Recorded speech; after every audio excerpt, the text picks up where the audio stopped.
O tema que eu trouxe aqui hoje é um tema que está em toda a obra espírita, em toda a doutrina espírita, qualquer livro que você pegar, qualquer palestra que você ouvir, você vai ouvir falar do tema que nós vamos falar aqui hoje, que é amorosidade. Muito bem, o que é amorosidade? Né? É um tema muito amplo. Então, nós temos aí aí o pessoal tá falando que sejam bem-vindos todos, né, pelo Dom Pedro. O tema amorosidade é um tema muito amplo. Então, lógico que para a gente conversar aqui, a gente precisa fazer um recorte. Bom, vamos pegar o tema amorosidade pelo que é mais sinalizado, que é mais iluminado na doutrina espírita pelo Evangelho segundo o Espiritismo, que no primeiro capítulo já coloca no Amor a Deus, no capítulo 1 do Evangelho segundo o Espiritismo, coloca que o mandamento, que é: amareis o Senhor vosso Deus, de todo o vosso coração, de toda a vossa alma e de todo o vosso espírito. É o maior e o primeiro mandamento. E eis o segundo, que é semelhante àquele: amarei o vosso próximo como a vós mesmos. Toda a lei e os profetas estão contidos nesses dois mandamentos.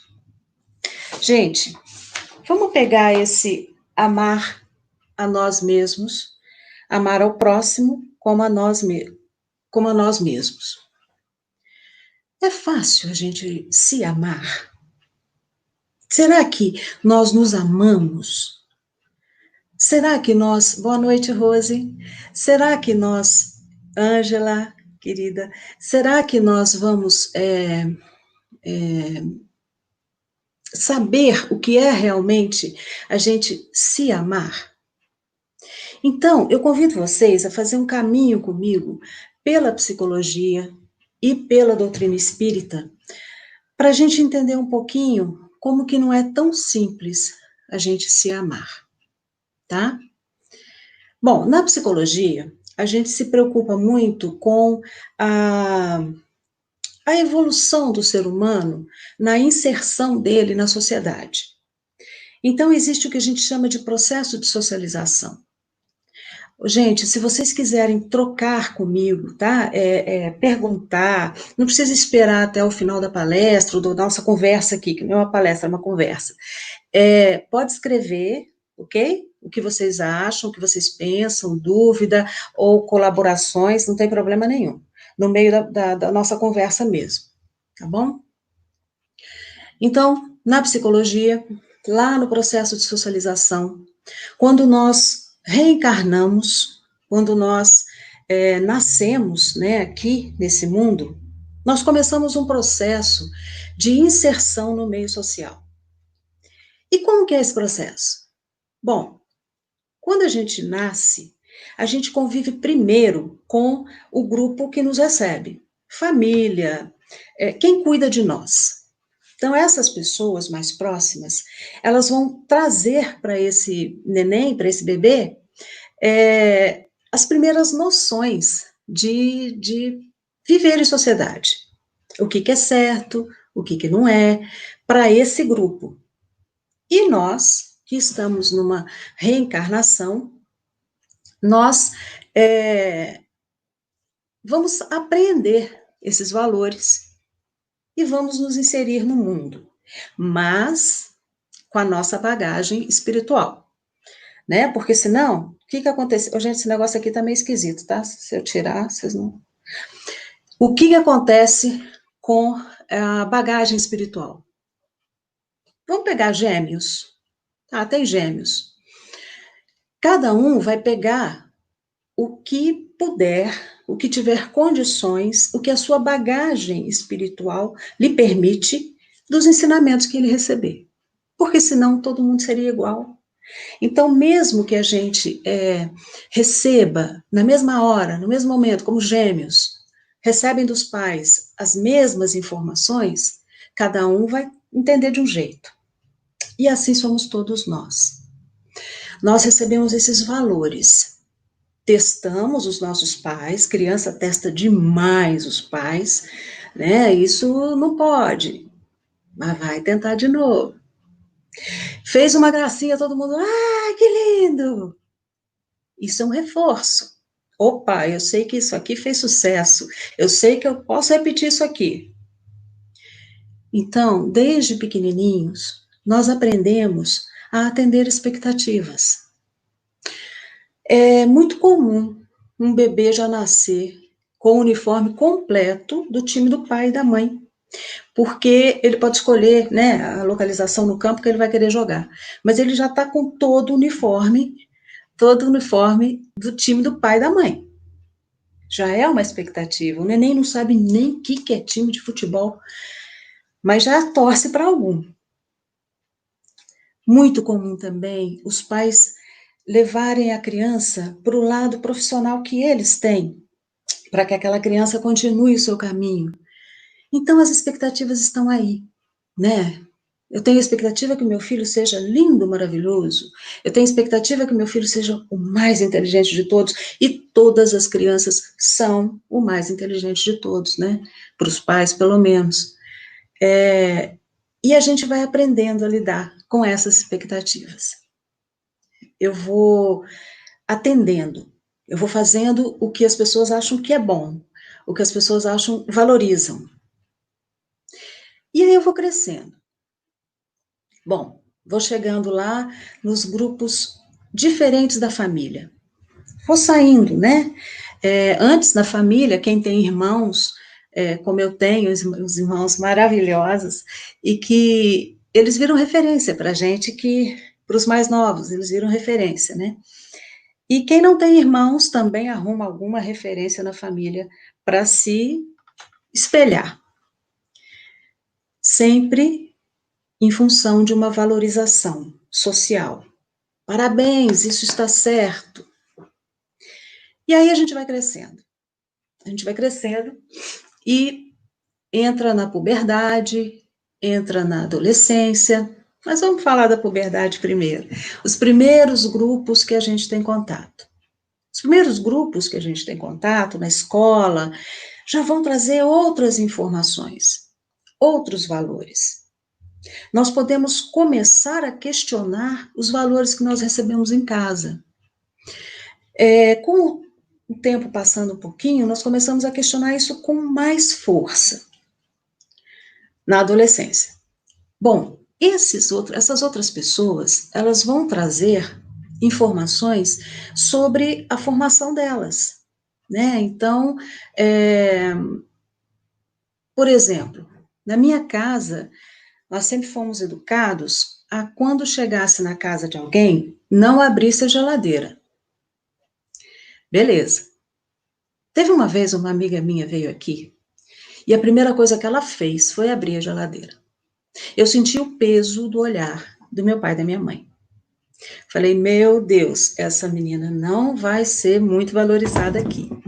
Porque foi contra tudo que era valorizado. Porque não é um simples abrir uma geladeira. É a liberdade que se toma sem ter sido dada, né? Então, esse tipo de coisa, você vai começando a observar o que é certo para uns, o que não é para outros. Às vezes, o que é certo na sua escola, com a sua turma, seus pais não aceitam. E você, às vezes, faz escondido. Mas sempre buscando uma valorização social. Quanto mais a gente busca uma valorização social, mais a gente tende a fazer o que os outros esperam que você faça. Pois bem, na adolescência, que é um período bem característico da vida da gente, né? Um período bem específico, nós temos um momento de questionamentos muito grandes acerca dos valores que nós já recebemos.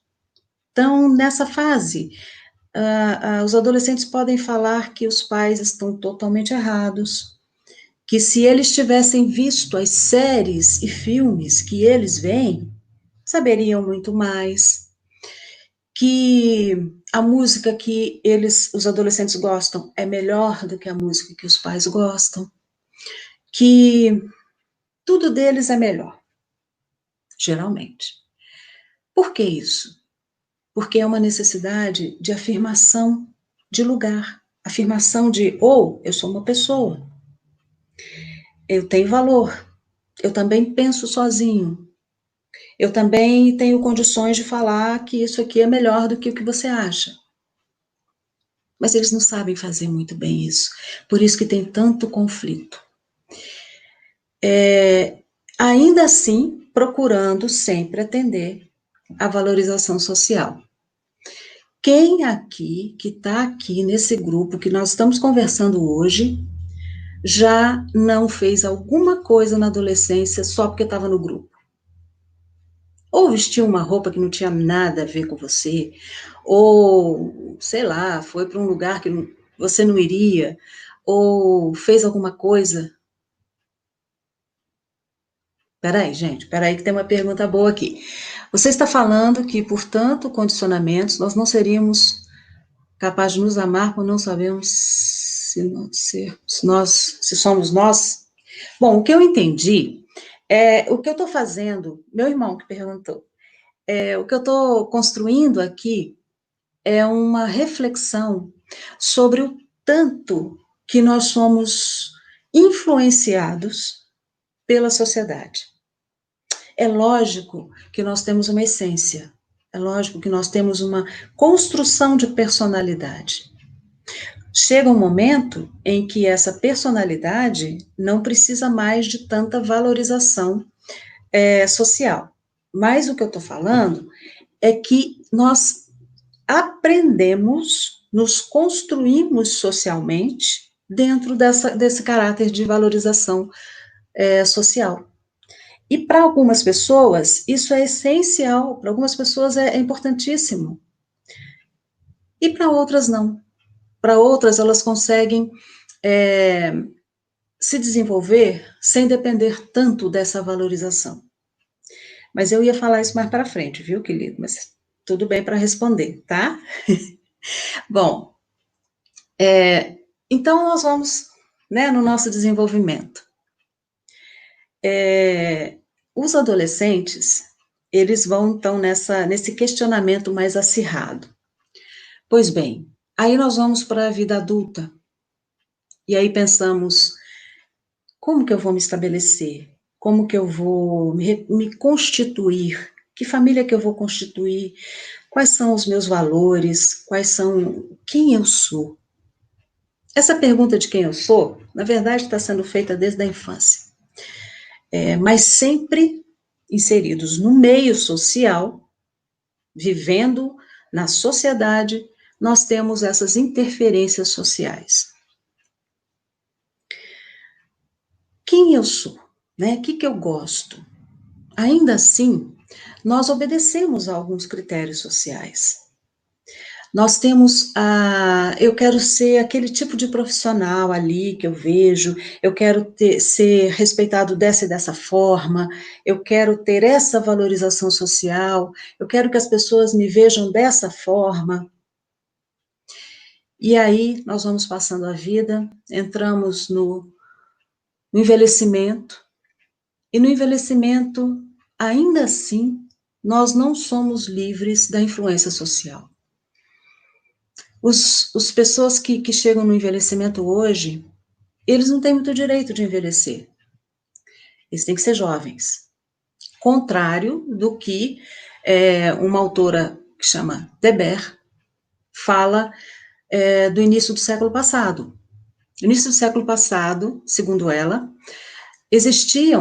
as pessoas compravam, os jovens compravam bengalas, óculos, pó branco para deixar o cabelo grisalho, se vestiam como pessoas mais velhas, porque as pessoas mais velhas eram mais respeitadas. Então, eles queriam respeito social, eles se vestiam de uma forma que naquela época era mais respeitada. Totalmente o contrário de hoje, né? E aí se chega à velhice, ainda obedecendo a essas regras sociais. Beleza. Será que é assim para todo mundo? Será que a gente se deixa levar tanto pelas regras sociais, pelo que é aceito socialmente? Não.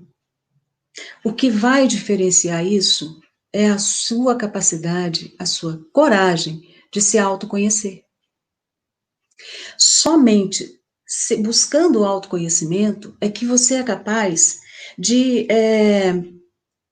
vencer essas exigências sociais, ou melhor, saber conviver com elas, sem sucumbir a elas. Então, se quando eu sou criança e vem esses valores, e alguns desses valores são muito estranhos, vamos pensar numa criança que vive numa casa onde os pais são alcoolistas, por exemplo.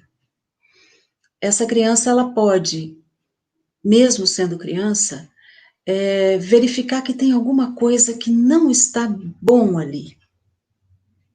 Então, ela está indo contra uma ordem social de dentro da casa dela. Os pais estão agindo de uma forma que ela não está endossando, que ela não está aceitando de pronto. Já é uma atitude de ir contra algumas normas sociais, em prol de si mesmo. Na puberdade, na adolescência, se o grupo que eu estou vai fazer alguma coisa que eu não concordo, porque o grupo dá uma sensação de anonimato, né? Dá uma proteção. Aqui em Juiz de Fora, tinha um grupo de adolescentes que saíam de um baile na Getúlio Vargas, há uns 5 anos atrás, e eles saíam quebrando tudo que é carro no caminho. E pegaram alguns por causa de câmeras, mas um deu uma entrevista falando, você nunca fez, e a mãe falou, né? Você nunca fez isso. Por que você está fazendo isso? Porque o grupo dá essa sensação falsa de proteção. Eu ali no meio não sou ninguém. Eu ali no meio sou mais um que vai passar, ninguém vai ver, eu vou fazer a minha bagunça e pronto. E aí? Às vezes o grupo vai fazer uma coisa que você não aceita. Você é capaz, sim, por se conhecer, de não sucumbir a essa exigência social para ser aceito. Mesmo que o grupo fale para você assim, se você não fizer isso com a gente, você não faz mais parte do nosso grupo. Se você se conhece um pouquinho, você é capaz de falar, então eu não faço parte desse grupo. Isso respondendo a sua pergunta também, tá, meu irmão? Porque nós sabemos, sim, de nós, mas ainda somos muito influenciados socialmente. Se eu sou adulto e consigo me perceber, saber quem eu sou, pelo menos um pouquinho, né, gente? Porque isso é uma construção de muitas e muitas encarnações. Eu tenho coragem de me ver, eu consigo não cair tanto nas armadilhas que a vida tem. Que a vida tem, não. Que eu faço para mim mesma. Então, eu consigo perceber o que eu gosto em mim e o que eu não gosto. O que eu preciso mudar. O que eu quero mudar. E o que eu tenho condições de mudar.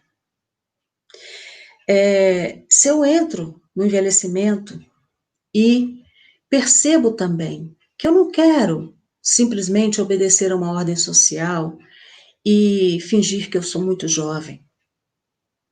Eu não preciso. Eu tenho meu tempo. Eu tenho a minha sabedoria. Então, eu também consigo não obedecer tanto regras sociais. Isso é autoconhecimento. Para a gente amar a nós mesmos, a gente precisa se conhecer. Você consegue amar o que você não conhece? Não. Ah, mas eu tô grávida, eu já amo meu filho, eu não conheço meu filho. Peraí, conhece sim. Conhece sim. Né? Conhece, inclusive, de uma ordem que você talvez não se lembre agora, mas conhece espiritualmente. Então, Como que eu vou me conhecer? Para isso, há que se ter coragem. Porque o autoconhecimento, ele demanda uma vontade muito grande. A gente pode se deparar com uma pessoa que não vai corresponder às nossas próprias expectativas. Eu posso ter expectativas para mim que nem eu vou corresponder. E como conviver com isso? Como falar, olha, você pode não conseguir ser isso que você quer, mas você pode conseguir ser aquilo ali, outro, muito melhor. E não tem nada de menor nisso. Não tem nada de a sociedade não vai me valorizar. Por que eu estou sugerindo esse caminho desde lá da infância? Porque isso é um condicionamento, sim. É um condicionamento de reforço e do que a sociedade espera da gente. É necessário, até certo ponto, para que a gente consiga viver em sociedade, mas ele não pode ultrapassar o limite de nos anular, de eu não saber realmente quem eu sou, de eu não saber quem eu sou. Eu não posso permitir que essa necessidade de valorização social me anule. Isso só o autoconhecimento que nos dá. Gente, vocês não estão falando mais nada. Tá todo mundo aí? Eu não sei ver quantas pessoas estão aí, não, hein? Se não concordarem, por favor, falem, tá? Porque a gente troca assim. Bom, quanto mais eu me conhecer, mais eu tenho condições de ser feliz, de não sofrer, não ficar refém de mim mesma. Então, esse autoconhecimento, ele demanda coragem, vontade e persistência. Bom, beleza, vou amar a mim mesma. Tá falando para me amar, vou me amar, né? Como não confundir isso com egoísmo? Como não confundir isso com egocentrismo? Nós estamos numa sociedade totalmente individualista, né? Cada um é um. Nós estamos vendo isso de uma forma gritante na pandemia. Cada um é um. Eu vou cuidar da minha vida. Obrigada. Eu vou cuidar da minha vida e que os outros que cuidem das suas. Isso é amar a si mesmo? Será? Quando eu amo a mim mesma, mas eu sou egoísta, será que eu posso chamar de amor? Será que. Vamos pegar o que está acontecendo aí na pandemia. Se eu não quero usar máscara num lugar público, eu estou fazendo o que eu quero, pensando em mim, ou estou sendo egoísta? Se eu vou fazer uma reforma íntima, que a gente está falando muito em reforma íntima, né, nesses tempos, dentro da doutrina, inclusive é o tempo da reforma íntima, né, na doutrina também. O que eu preciso prestar atenção para realmente me conhecer? Eu preciso prestar atenção no meu egoísmo, no meu orgulho e na minha vaidade. Essas três questões me afastam do autoconhecimento. Se eu conheço isso em mim e consigo trabalhar, estou me conhecendo, porque aí eu sou capaz de vencer esses vícios que eu tenho para poder amar o outro, como eu amo a mim mesmo. Mas se eu não venço, se eu fico refém disso, eu me afasto cada vez mais de mim mesma e do outro. O que essa influência tem a ver em relação com o medo e insegurança de um coletivo em que somos desenvolvidos? Tem a ver em relação com o medo e insegurança? Eu não entendi muito bem a pergunta, mas o que a influência social tem a ver, é isso? Em relação com o medo e insegurança da coletividade? em que a gente se desenvolve. Bom, vamos ver se eu entendi, tá, gente? Por que a gente tem tanto medo e insegurança coletivamente? Por que a gente tem medo do outro? Se não for isso, me perdoe, aí pode refazer a pergunta. Por que a gente tem medo do outro? Né? Por que a gente tem medo do outro? Por que a gente tem medo do meu irmão que está ali fora? Por que eu tenho medo de alguém que vem me pedir uma ajuda? Eu observo muito isso quando alguém vai pedir. Você está na rua e vem um morador de rua, por exemplo, pedir alguma coisa para você. Eu observo algumas pessoas assim, quando a pessoa já vem na direção delas, a pessoa já faz assim.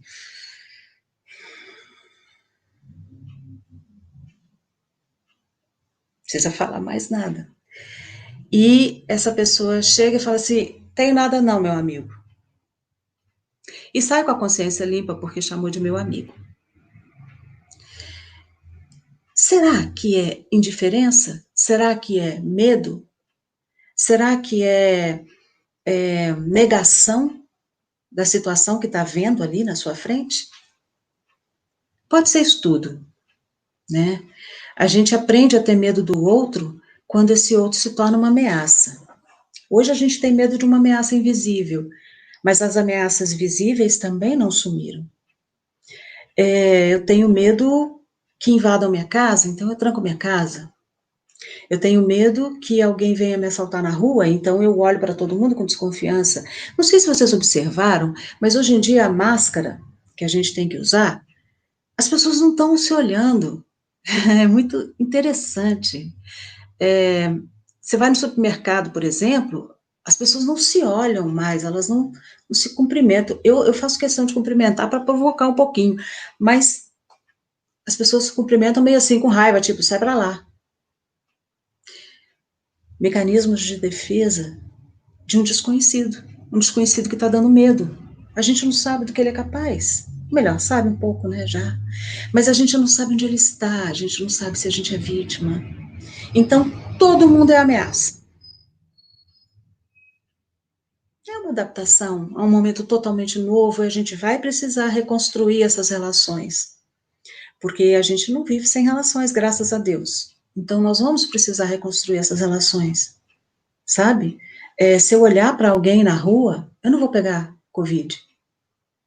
E as pessoas precisam entender isso. Hoje, eu vi uma palestra do meu irmão, no Guto, na internet, né? Ele falou da... Gente, perdi, peraí. Ele falou dessa questão da Covid. Ah, perdi, depois eu lembro. Bom, de qualquer forma, o coletivo nos dá medo, sim. Porque hoje, principalmente por causa dessa situação nova, é uma ameaça, né? É uma pena que a gente tenha medo do nosso irmão, mas nós estamos num mundo de muitas diferenças.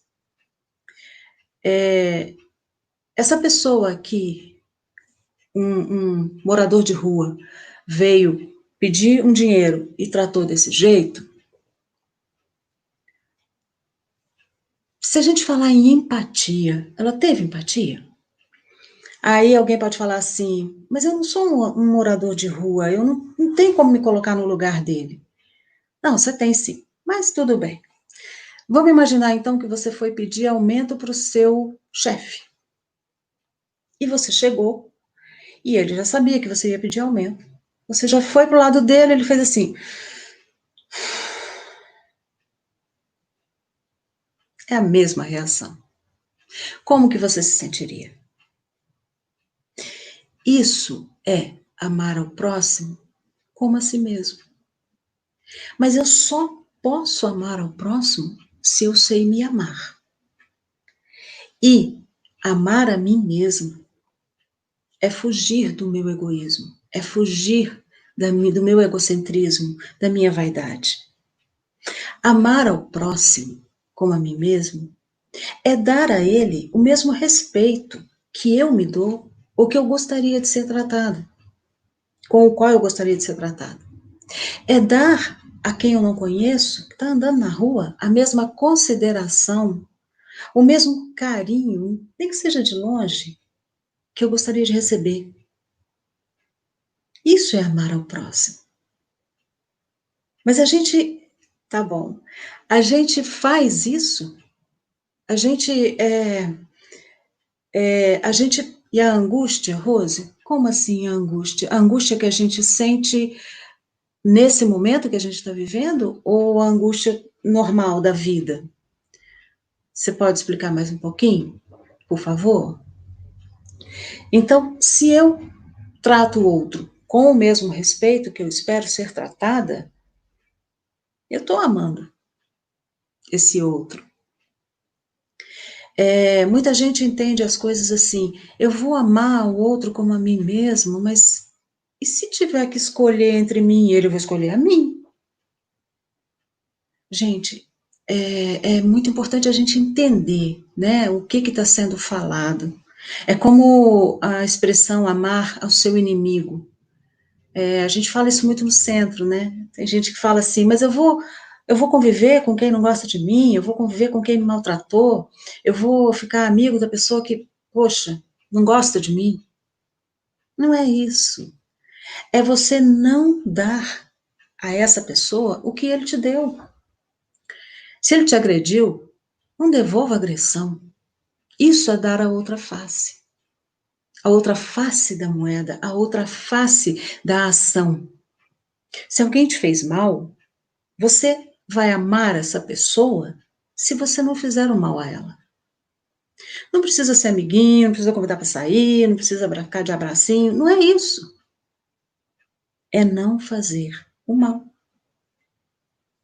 E nessas situações, toda vez que eu me deparo com essas situações, e eu me questiono, e eu percebo o que eu estou sentindo, eu consigo me conhecer. Eu consigo aumentar o autoconhecimento. Quer ver uma coisa que a gente não faz, que a gente não presta atenção? Quando a gente acorda, primeira coisa que a gente pensa, vamos pegar hoje, vocês lembram a primeira coisa que vocês pensaram quando acordaram hoje? Vocês lembram? A primeira coisa que eu pensei foi, chegou o dia da palestra.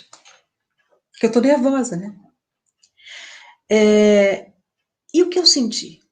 A gente para no pensamento, já repararam? A gente para no pensamento, eu levanto, o que eu vou fazer para o almoço? Ou então, aonde que eu vou ter que ir hoje? Ou, nossa, eu tenho que entregar aquele trabalho. O pensamento está aí, todo mundo lembra dele. E o sentimento? O que eu senti quando eu pensei que eu tinha que entregar um trabalho? Eu senti a angústia que a Rose falou? Eu senti medo? Eu senti prazer? O sentimento a gente não presta atenção.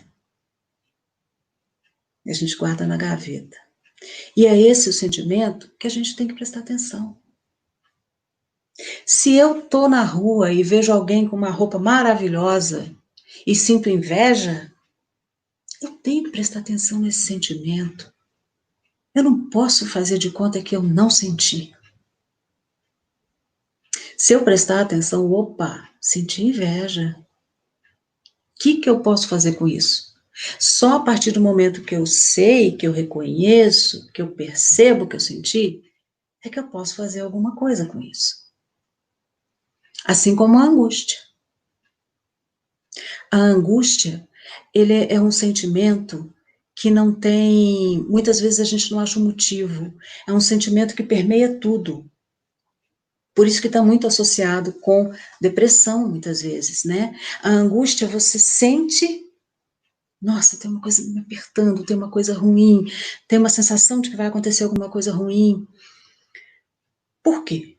Não consigo achar o motivo exato. É isso, Rose? Que bom. Não consigo achar o motivo exato. Se você começar a pensar em tudo que pode, que você está vivenciando, que você está vivendo, e tudo que pode te trazer, estar causando um sentimento de tristeza, de apreensão, de medo, de angústia, talvez você consiga entender o que está causando aquilo. Às vezes não é tão fácil, porque às vezes os acontecimentos estão te dando, você tem tanta necessidade de negar que você está sentindo aquilo, que você não consegue identificar que aquele acontecimento está te dando angústia. Quer ver um exemplo? A gente está falando da pandemia. Tem muita gente, por exemplo, que não quer fazer as medidas de prevenção que todo mundo está sendo convidado a fazer, porque pode estar negando. Tem tanto medo de pegar a Covid que é mais fácil negar. Negar que ela existe. Então, não consegue nem saber por que está tão angustiado, porque nega tanto. Então, a angústia é algo que você precisa investigar. Por que ela está ali com você? O que está causando isso? Né? O que está mexendo com você nesse ponto, até esse ponto de você ficar tão angustiado? Então, é preciso você prestar atenção em você, prestar atenção nos seus sentimentos, ser verdadeiro com você. A primeira pessoa que precisa ser verdadeiro com você é você mesmo. A gente tem a tendência, por que eu comecei falando desse processo de socialização tão envolvido nas normas sociais, nos valores sociais e no que esperam da gente? Por que eu comecei falando isso? Porque mesmo que a gente tenha noção disso, muitas e muitas vezes a gente se deixa levar. A gente não faz o que a gente realmente queria, ou o que realmente é seu, em função do que a sociedade espera de você. E isso é tão condicionante, isso é tão o que a gente vive, que às vezes a gente não percebe. Aí, muita gente está aí em profissões que não queria ter, mas está seguindo o que os pais, foram e de repente queriam que ele seguisse. Tem muita gente aí criando relações que não quer criar. Tem muita gente vivendo para atender às expectativas. Enquanto a gente viver só para atender às expectativas, você se afasta. É isso aí, Toninho. Conhecer a verdade, aceitar a verdade e viver a verdade. Ele chama das 3 fases da nossa transformação. É isso mesmo. É a nossa verdade. Mesmo que ela não seja tão bonita quanto a gente queria que ela fosse. Todos nós estamos aqui nesse mundo, estamos aqui nesse momento, porque precisamos muito, muito da evolução. Nós precisamos trabalhar muitos aspectos da gente. E se estamos aqui para isso, vamos nos dedicar a isso. Não vamos deixar a vida passar tão sem reflexão, sabe? Vamos prestar atenção no que acontece. Uma tristeza nossa não é à toa. Uma alegria nossa também não é à toa. São sentimentos nossos. Por quê? Por que eu fico assim em determinadas situações? Isso é o exercício do autoconhecimento. Nós temos até 10 para as 9, mais ou menos, né, gente? Eu acho que é isso, são 20 para as 9. Bom, a nossa reflexão hoje aqui é muito em função desse amor que a gente vai devotar a nós mesmos e não confundi-lo com egoísmo. Qual que é um ponto, qual que é um bom referencial para a gente não confundir com egoísmo? Alguém sabe me dizer? Como que eu posso me amar sem ser egoísta? Vocês podem me dizer? Como que eu posso me respeitar sem atropelar os outros? Como que eu posso gostar de mim, fazer o que eu quero, sem agredir ninguém? Eu acho que a resposta vai demorar para chegar, gente. Eu vou falar o que eu estou pensando, tá? Esse mandamento. Amar a gente como o próximo. Não fazer ao outro o que você não gostaria que fizessem a você. Isso é tão falado. Isso é tão sabido por nós, pelos nossos textos, pelo que a gente lê na doutrina, pelo que a gente lê na vida. Mas a gente não para pensar. No filme da Irmã Dulce, é muito bonito o filme, quem não assistiu, eu recomendo. Ela fala que muita gente dá ao outro um prato de comida, dá dinheiro, dá, né? Claro, as pessoas precisam disso. Mas você se contentaria só com isso? Você se contentaria com isso? Porque se você só dá a comida, mas não dá um olhar, um carinho, uma atenção, você não está fazendo tudo. Então ela fala que a carência da gente é de comida, o nosso corpo precisa de comida, mas não é só de comida. Então, como que eu posso me amar sem ser egoísta? Quando eu amo ao outro como a mim mesmo. Quando eu penso que o outro merece tanto da vida quanto eu acredito merecer. Quando eu não consigo ser completamente feliz se eu sei que alguém está passando fome nesse momento. Quando eu consigo agradecer tudo que eu tenho, que é muito mais do que eu preciso, mas eu não consigo ser completamente feliz, porque existem milhões de pessoas que não têm um décimo do que eu tenho. E eu não falo só de conforto físico, não. Eu falo de amor, de respeito, de carinho, de uma família maravilhosa. Então, como que eu posso ser completamente feliz se eu sei que muita gente, mas muita gente, não tem nada perto disso? Acredito que também é aquela linha. Meus direitos terminam onde começa o do outro. Assim é também com os deveres. Até onde vai o meu dever e começa o do outro. Sim, é o respeito. É o respeito pelo que é meu, pelo que é o do outro. Não só material, não é isso que eu estou falando. O que é o meu espaço de vida. Né? O meu espaço de... Obrigada, Vanessa. O meu espaço de vida. Então, se eu consigo respeitar o espaço da outra pessoa, a autonomia da outra pessoa, eu também estou conseguindo respeitar a minha. É verdade, amar é tão natural como viver. Aprendamos a viver. É isso. Amar é uma das coisas que a gente complica, porque é tão simples.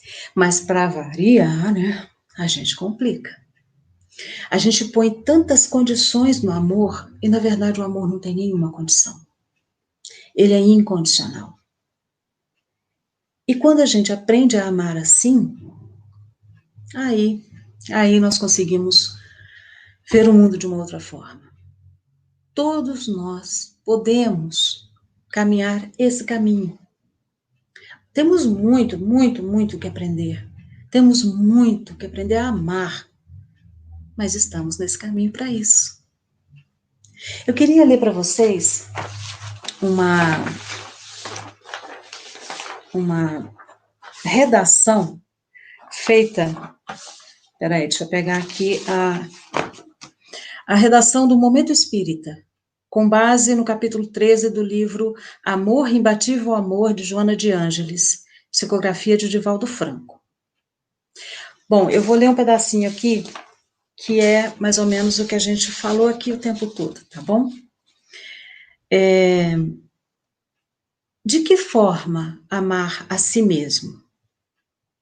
O como a si mesmo, da proposta de Jesus, é um imperativo que não deve ser confundido com o egoísmo ou com o egocentrismo. Amar a si mesmo significa respeito e direito à vida, à felicidade que o indivíduo tem e merece. Como diz o Pianta, todos nós nascemos para sermos felizes. Amar a si mesmo, eu já estava lendo a mesma frase, peraí. Trata-se de um amor preservador da paz, do culto aos hábitos sadios e dos cuidados morais, espirituais e intelectuais para consigo mesmo. É sempre estar fazendo as melhores escolhas para si mesmo, vendo-se como espírito imortal, sem nunca deixar de respeitar, obviamente, o bem comum. Quando escolho amar mais minha família, dedicando-me inteiramente aos relacionamentos, cultivando a paciência e a tolerância, estou amando a mim mesmo. Quando escolho perdoar e deixar de levar comigo o peso de uma mágoa, estou amando a mim mesmo. Quando escolho aprender, buscando aprimoramento intelectual nas áreas do conhecimento do meu interesse, estou me auto-amando. Quando me aceito como sou e vejo em minhas imperfeições situações temporárias, uma vez que me esforço para corrigir meus erros, estou amando a mim mesmo. Quando me dedico diariamente ao exame de consciência, à meditação, ao autoconhecimento, estou dando provas de amor a mim mesmo. São exemplos de atitudes, de pensamentos e sentimentos que elevam nossa autoestima, que é este julgamento que fazemos de nós mesmos e nos empurram sempre para frente, para a felicidade. O auto-amor proporciona uma visão mais clara de quem se é, do que se deseja e do que não se deseja para si. É através dele que estabelecemos metas para a nossa existência.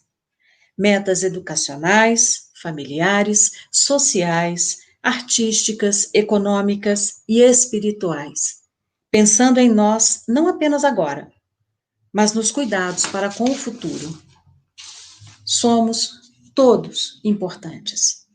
Criaturas únicas no universo que buscam a felicidade através do aprender a amar a si, ao outro e a Deus.